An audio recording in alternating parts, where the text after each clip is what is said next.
Bismillahirrahmanirrahim. Assalamualaikum warahmatullahi wabarakatuh. Waalaikumsalam warahmatullahi wabarakatuh.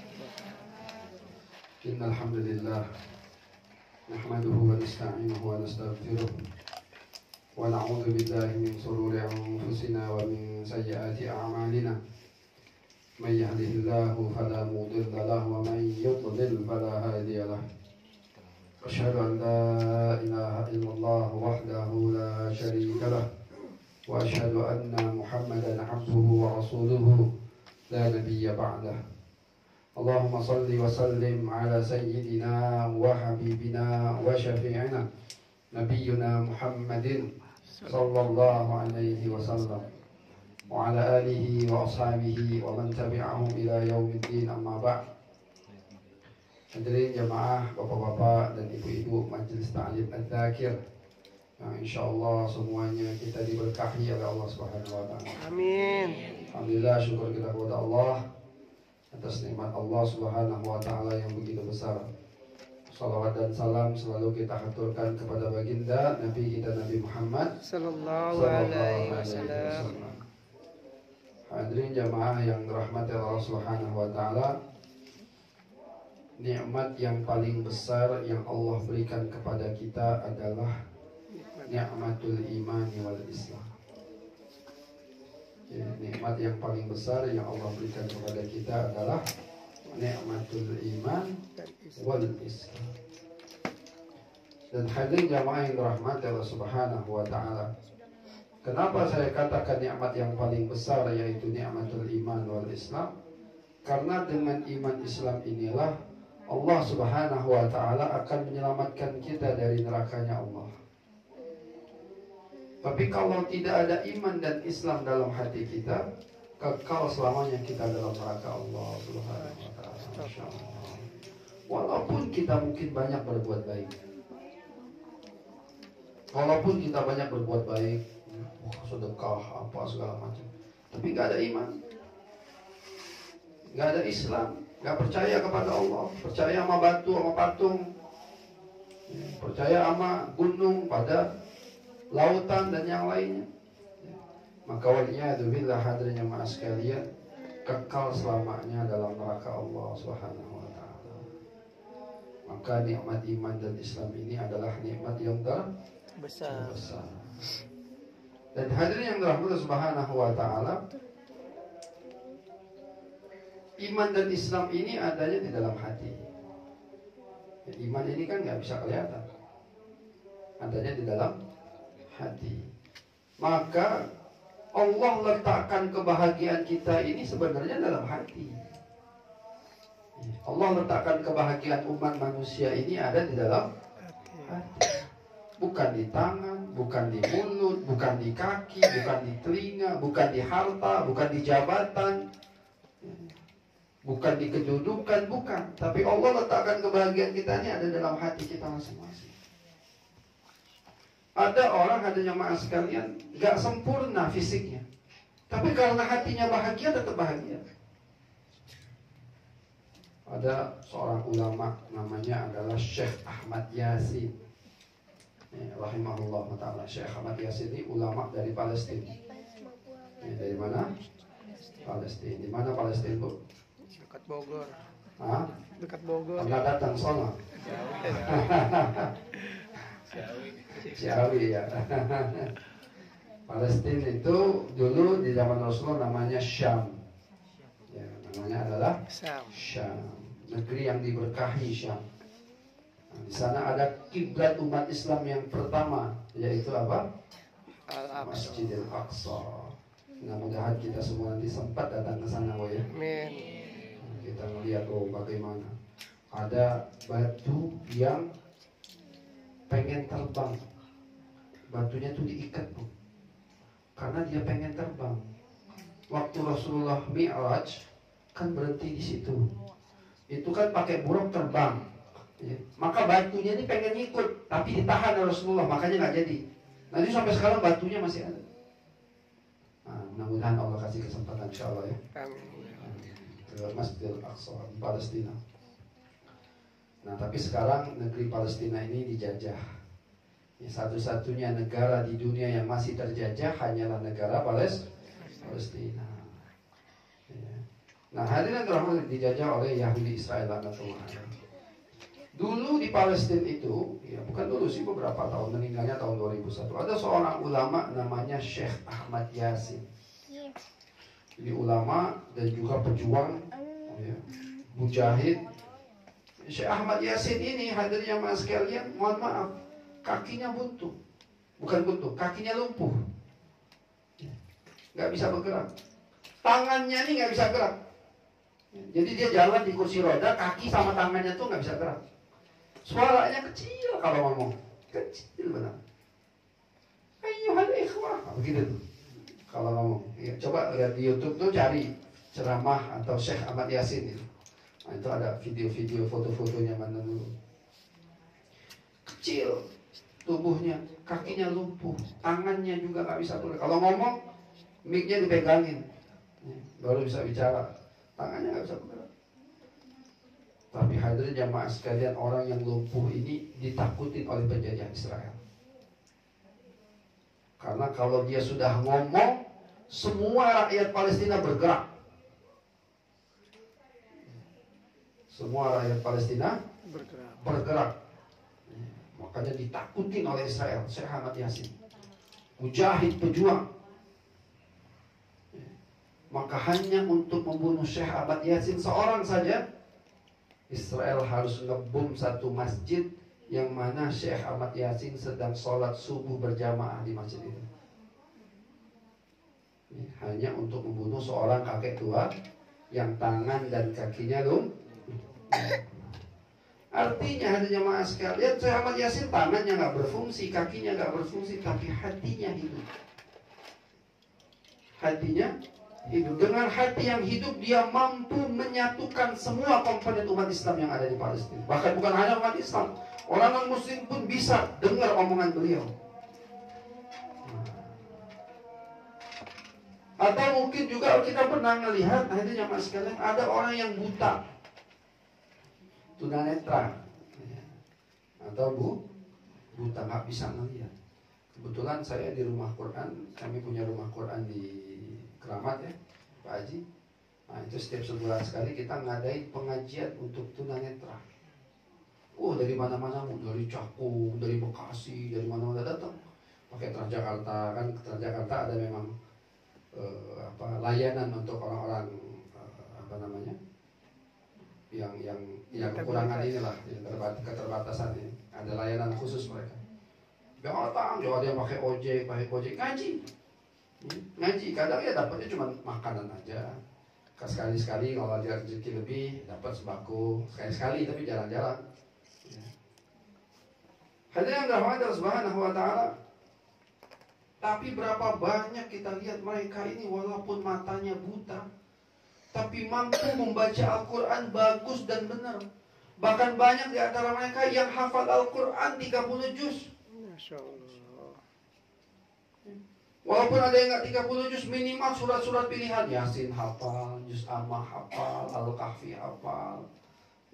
Ada yang Al-Baqarah hafal, Al-Mulk, Tabarak hafal, Al-Waqi'ah hafal. Banyak. Kalau itu sih banyak, kalau yang nggak hafal gitu. Juz 30, kalau 30 juz memang agak jarang. Tapi kalau yang surat-surat pilihan itu banyak yang hafal. Hadirin jamaah sekalian, padahal matanya Buta. Lah mata kita melek terang benderang. Jangankan jangankan 30 juz 30 aja banyak agak hafal. Benar nggak? Ya. Mungkin hafalan anak-anak kita nih yang belajar nih, ya, yang kecil-kecil nih. Hafal banyak juz 30. Ya. Makanya kalau anaknya nanya, soalnya sama Ustaz itu sama, gue nggak ngerti. Karena ibunya, bapaknya juga nggak ngerti, nggak apa. Masya Allah. Yang buta bisa hafal Quran. Kadang kehidupan mereka tuh jualan kerupuk, ada yang ngamen, Masya Allah luar biasa. Tapi bahagia bu. Kalau datang ketawa aja bawaannya, kita ngelucu dikit ketawa gitu. Asik benar, bahagia kayaknya mereka itu. Masya Allah. Nah itu artinya apa? Kebahagiaan ini tidak Allah letakkan di mata, di telinga, di kaki, di mulut. Enggak. Allah letakkan kebahagiaan kita ini ada dalam hati-hati kita masing-masing. Karena itulah Rasulullah SAW bersabda, ala inna fil jasadi mudghah. Sungguh di setiap tubuh manusia itu ada mudghah, ada segumpal daging. Idza saluhat saluhal jasadu kulluhu. Kalau benar segumpal daging ini, benarlah seluruh tubuh dia. Wa idza fasadat, dan apabila rusak segumpal daging ini, fasadal jasadu kulluhu, akan rusak seluruh tubuh dia. Ala wahyal qalbu, dan segumpal daging inilah yang disebut dengan hati. Maka hati-hati dengan hati.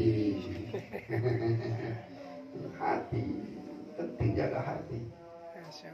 Kalau hati kita bahagia, insya Allah semua bahagia. Walaupun semua manusia pengen mencelakakan kita, tapi kalau hati kita nggak tenang, hati kita gelisah, walaupun seluruh manusia pengen membahagiakan kita, kita nggak mungkin bahagia.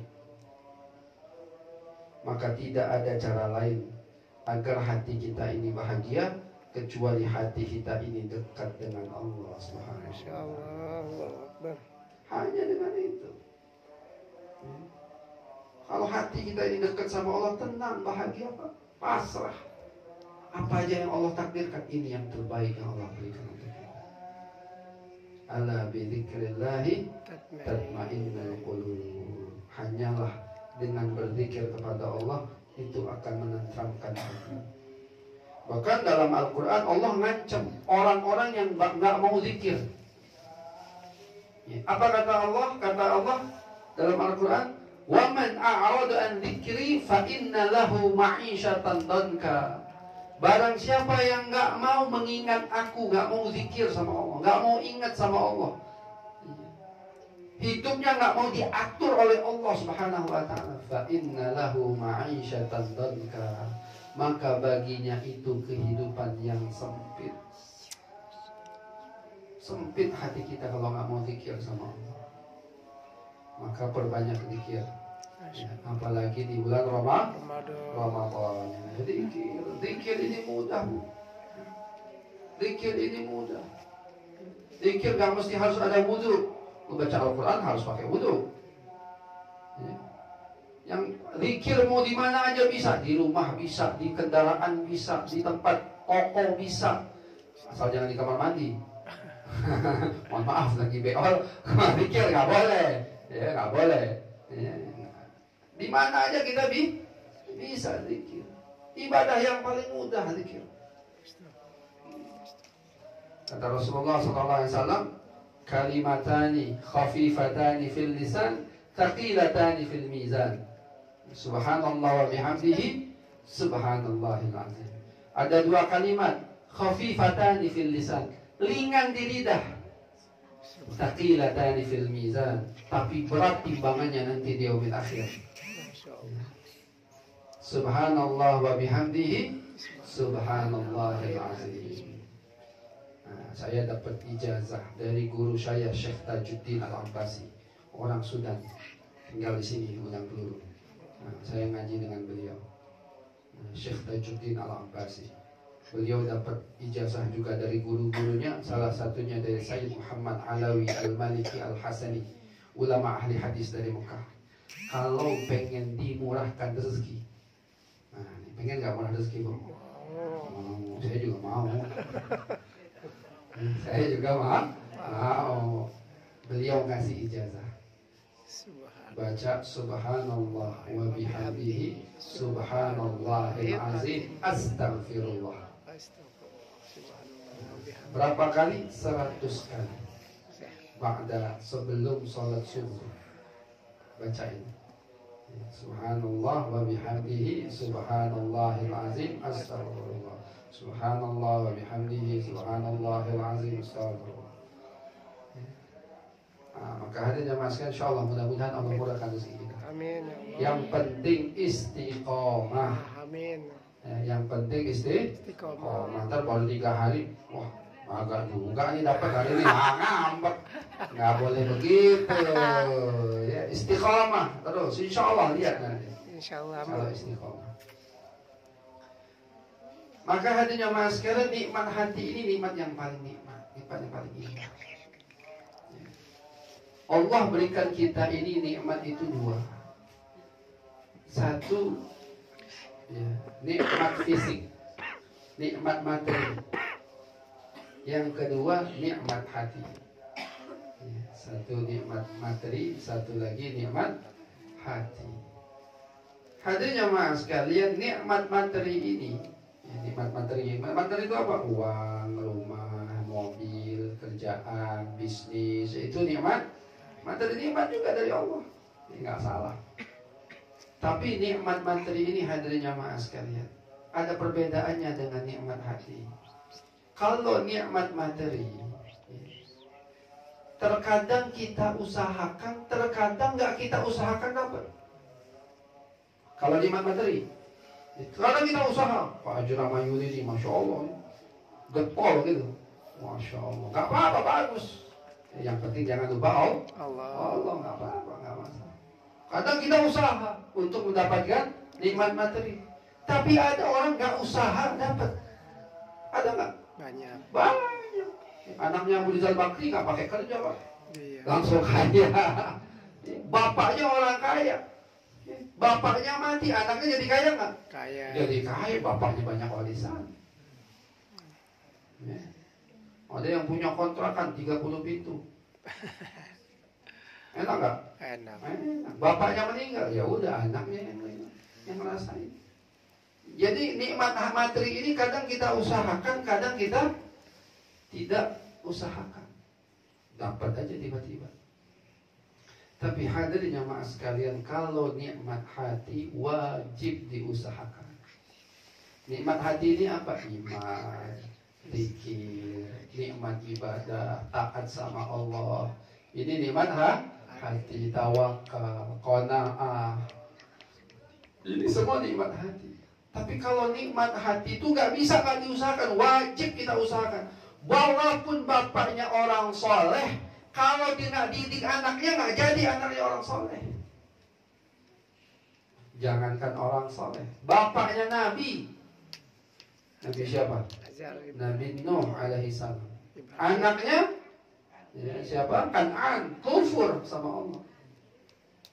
Nabi Lut, seorang nabi, masya Allah, istrinya Durhaka. kufur, durhaka pada Allah Subhanahu wa Ta'ala. Maka hadirin jamaah yang dirahmati Subhanahu wa Ta'ala, nikmat hati ini wajib kita usahakan, nggak bisa kita usahakan. Kalau pengen anak kita jadi soleh, didik mereka untuk menjadi anak soleh. Kalau pengen kita soleh, ya kitanya harus memaksakan diri kita untuk menjadi orang Soleh. Nggak boleh. Kenapa nggak sholat? Belum dapat hidayah. Wah, enak benar begitu. Hidayah ini mesti dicari, diusahakan. Jangan dengan alasan tidak dapat hidayah. Ya nggak bakal dapat kalau begitu. Harus dicari, diusahakan. Ada majlis taklim datang. Ya, ada apa lagi? Ada pengajian datang. Ajak orang untuk datang juga pengajian. Ini bagian usaha kita. Nah, itu nikmat hati. Yang kedua, hadirin jamaah sekalian, nikmat materi ini kadang bisa kita pakai, kadang-kadang nggak bisa kita pakai. Ada duit di kantong segepok 5 juta misalnya. Ke mall, ke pasar bisa dipakai nggak? Bisa. Pengen beli apaan? Pengen beli makanan. Ya, kalau sore-sore pengen beli cilok, cireng, pengen beli lontong, cendol, kolak, ya kan? Bisa dipakai. Oh, nggak ada habis. Ternyata ada ATM. Bisa ngambil ATM dulu. Nggak pun kalau sekarang bisa apa? Gesek, debit. Jadi terkadang nikmat materi ini bisa kita pakai. Tapi terkadang nikmat materi ini nggak bisa kita pakai. Contoh, bapak-bapak ya, atau ibu-ibu atau bapak-bapak aja yang saya lagi mancing, pakai kapal ya, ke tengah lautan sendirian. Tiba-tiba badai datang. Waduh, gimana nih? Ya kan? Ada ATM di kantong, manfaat nggak? Ada duit segepok, manfaatnya. Wahai laut, nih duit gua lempar deh ke laut, lu berhenti, bisa nggak? Nggak bisa. Tapi gimana caranya? Wudu mungkin dengan air itu.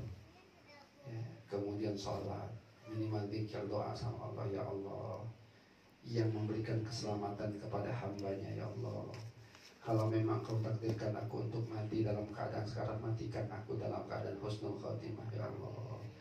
Tapi kalau engkau pengen selamatkan aku, selamatkan, ya Allah.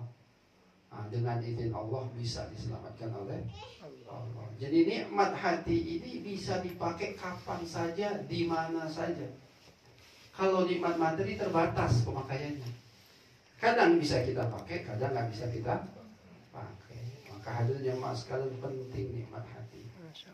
Ya, penting nikmat hati, iman, tawakal, qanaah, zikir kepada Allah Subhanahu wa taala.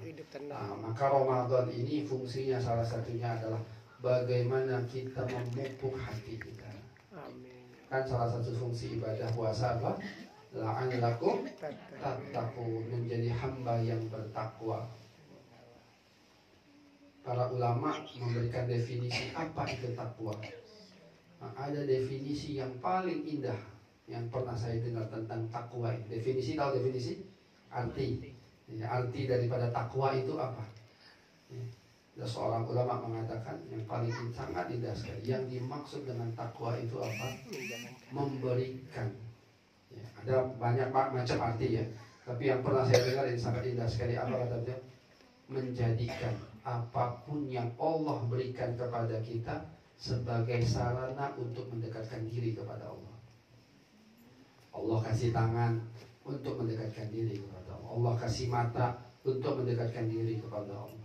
Allah kasih rumah untuk mendekatkan diri kepada Allah. Allah kasih kaki untuk mendekatkan diri kepada Allah. Allah kasih uang untuk mendekatkan diri kepada Allah.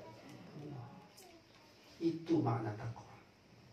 Jadi apapun, kan kita ini gak punya apa-apa. Lillahi ma fis samawati wal ard. Segala sesuatunya ini milik Allah. Bahkan nyawa kita ini adalah milik Allah. Maka kita berikan semua yang Allah berikan kepada kita untuk mendekatkan diri kita kepada Allah Subhanahu wa taala.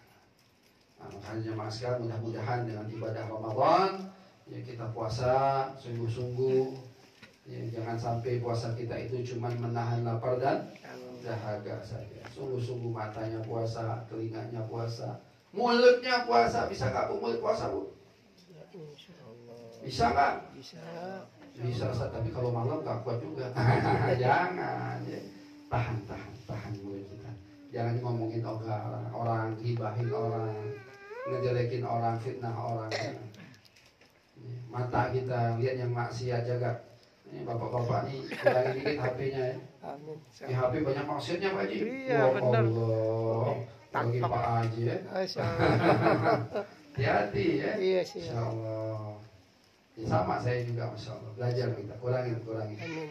Ya, banyak baca Al-Quran. Amin. Dekatkan diri kita dengan Al-Quran. Mudah-mudahan Allah terima semua amalan ibadah. Amin ya Allah.